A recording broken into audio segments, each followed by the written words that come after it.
बहुत समय पहले एक छोटे से गांव के पास एक विशाल किला था।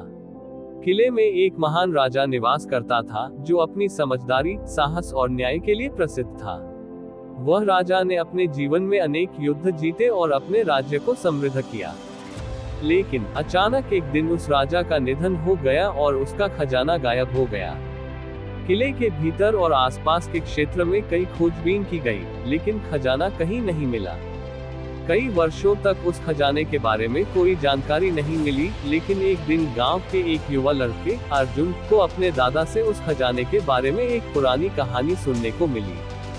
दादा ने बताया कि राजा ने अपनी संपत्ति और खजाने को एक गहरी गुफा में छिपा दिया था और केवल उस गुफे का रास्ता वही जानता था जो राजा का सच्चा उत्तराधिकारी हो।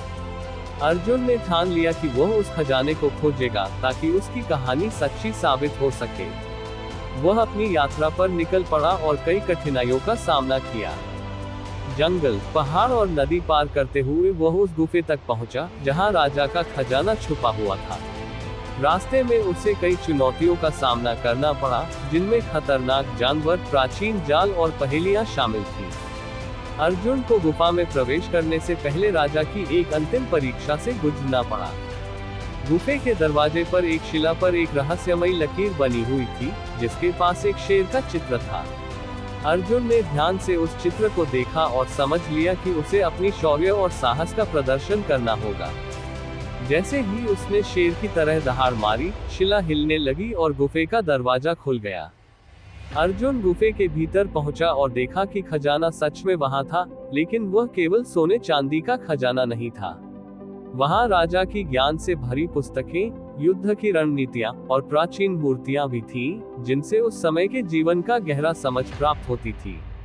अर्जुन ने खजाने को नहीं लिया, क्योंकि वह जानता था कि असली खजाना केवल धन नहीं, बल्कि ज्ञान और समझ है।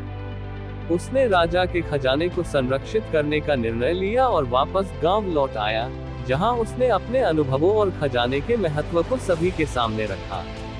कहानी का संदेश: असली खजाना धन नहीं, बल्कि ज्ञान, समझ और साहस है।